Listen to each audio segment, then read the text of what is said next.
Hello, all of my yarny friends. Welcome to Stitches and Prayers.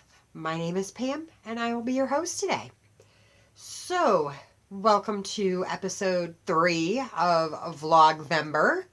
Today, I have 4 presents that I'm done with that I will be sharing with you today. So, let's dive in. So, I don't have ball bands because, why would I have ball bands?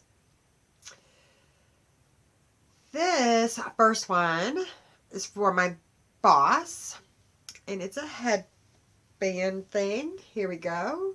There we go. And some fire pit mitts. Now, fire pit mitts, I have the one for that. That is a paid for pattern by Taylor of Wool Needles Hands podcast and Fiber for the People yarn. She sells that. It is made with the fuzzy is the Karen cakes, the latte cakes. Right there. And I used the white, the cream. The color is Sunset. And I forget, it's a red heart. It's one of the boutique yarns, I believe is what it's called. But I believe it's Sunset. And here's the other hand. So there they are. And I did I matched them up almost perfectly, and it was a total accident. I am so impressed with my skills. So impressed.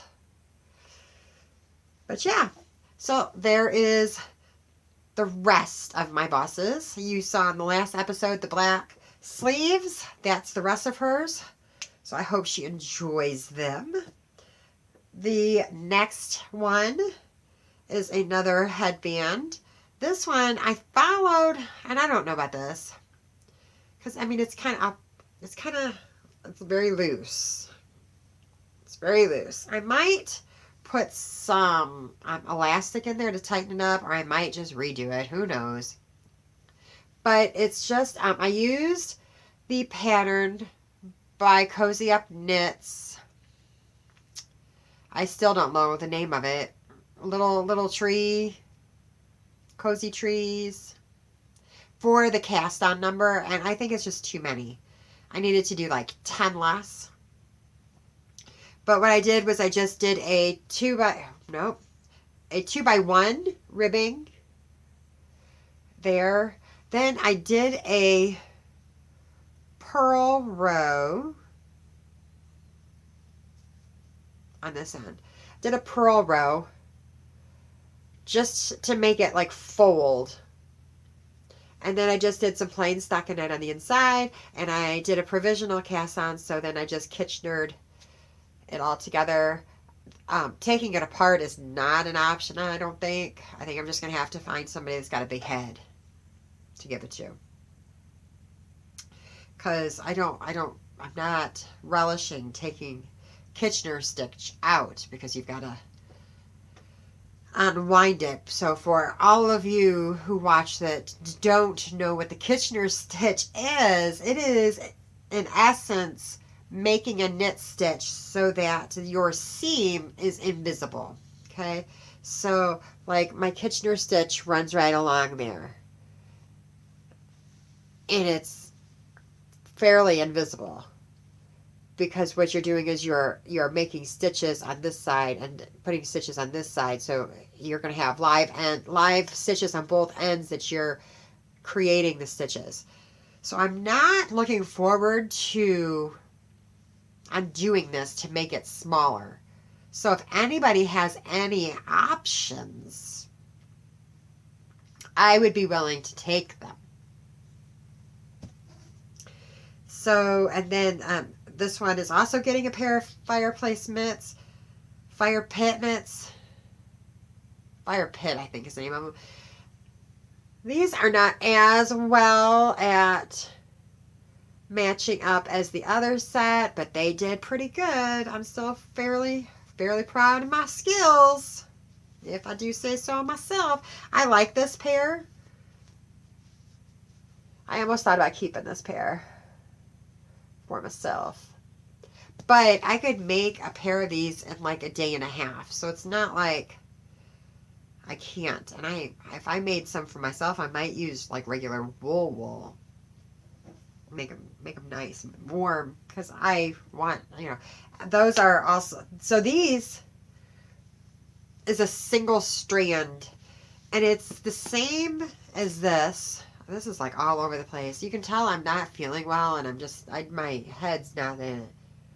So I used this for these. It's not the same color because this is just cream, and this has got the brown in there.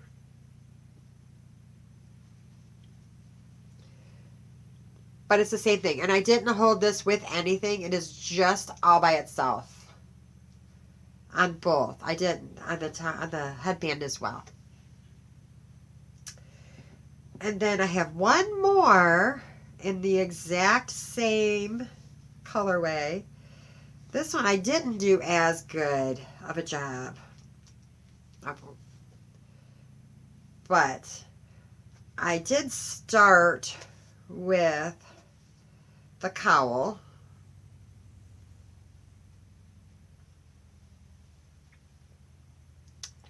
And so the cowl starts down here, and I went this way with that. And then I made this pair, and I didn't like the way that pair went with these, because this doesn't really have a lot of the white in it, where these are a lot of white. So then I made the second pair after these. So that's where these came from. And I thought they went a little bit better with this set, just because there's more of the browns in it. And this started off as Devon on, I'm blinking, Devon. I just watched her podcast. I'm going to think about it. Oh, Devon of Nitty McPurley. This started off as her flux cowl. I bought the flux cowl. I started doing the flux cowl, and then I was just, because there's a little bit of a design in there, and I'm like, it's getting lost in this, so I just went, I stopped. So it started here, and it went like one by one rib, and then it just went to stockinette, and then I did another section of the ribbing at the top and bound off. So that's another gift.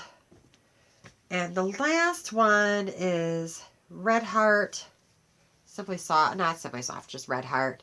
And it's got a variegated, this burgundy, it's two yarns like held together. And it was the variegated that went from this light pink to this dark burgundy. And then just the dark burgundy held with it. And I just did a triangle, not a triangle. I don't know what, a cowl triangle? I don't know what you would call it. I do have a pattern, but I didn't look it up. I'm very sorry. I'm very lazy today, guys. Very lazy. No pattern. It is a free pattern, though. And it is made in the round. No, it's not. You knit it flat, and then you seam it. Then you seam it up the back, because you knit every stitch, so you go into this garter stitch, and then you do so far, and then you start decreasing. I really can't remember what it's called, but it's very, very easy. And that's what I've got to show you today. I'm going to be finishing up a few more gifts over the next few days, and then I will hop on and share some more. I do have some So I did talk to Grandma, and she doesn't want to donate those slippers. So I am going to share some of the slippers. I'm going to I'm going to gift some of the slippers to my workmates at work and go from there. So I do have some slippers that I'm taking to work for presents, and the wrist warmers that she had, they were knit flat. I don't have the pattern. I had the pattern. I don't know where it went to. It was on the back of a label. So, but I don't remember which label. I don't remember. I looked for it. That's the only pattern I did look for today. But they were flat, and I did seam them up. So I have some work in them. So I'm gonna give them away for presents and take credit for it. Whatever. Nobody will know except for me and you. And you're going to tell. So let's go ahead, and we're going to go into the, not the Bible portion, but the hymn portion of our podcast today. If you watched last week's episode, I have this book, Then Sings My Soul. It's full of hymns. And it has the hymn on one page, and it talks about the hymn on the other page. So today I picked out What a Friend We Have in Jesus. This is another that was wrote in 1855 by a Joseph Scriven, I think is how you pronounce it. It's Scriven. So Joseph Scriven watched in shock as the body of his fiancée was pulled from the lake. Their wedding had been planned for the next day. Reeling from the tragedy, he made up his mind to migrate to America. Packing up his belongings in Dublin, Ireland, he sailed for Canada, leaving his mother behind. He was about 25 years old. 10 years later, in 1855, he received word that his mother was facing a crisis. Joseph wrote this poem and sent it to her. Mrs. Scriven evidently gave a copy to a friend who had it published anonymously, and it quickly became a popular hymn, though no one knew who had wrote it. Meanwhile, Joseph fell in love again, but tragedy struck a second time when his bride, Eliza Catherine Roche, contracted tuberculosis and died in 1860 before their wedding could take place. To escape his sorrow, Joseph poured himself into ministry, doing charity work for the Plymouth Brethren and preaching among the Baptists. He lived a simple, obscure life in Port Hope, Canada, cutting firewood for widows, cutting firewood for widows, giving away his clothes and money to those in need. He was described as a man of short stature with iron gray hair, close cropped beard, and light blue eyes that sparkled when he talked.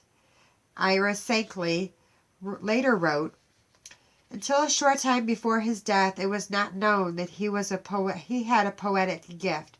A neighbor sitting up with him in his illness happened upon a manuscript copy of What a Friend We Have in Jesus.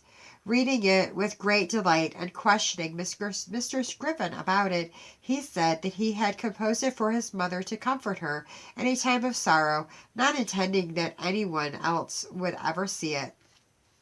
Some time later, when another Port Hope neighbor asked him if it was true that he had composed the hymn, his reply was, "The Lord and I did it between us."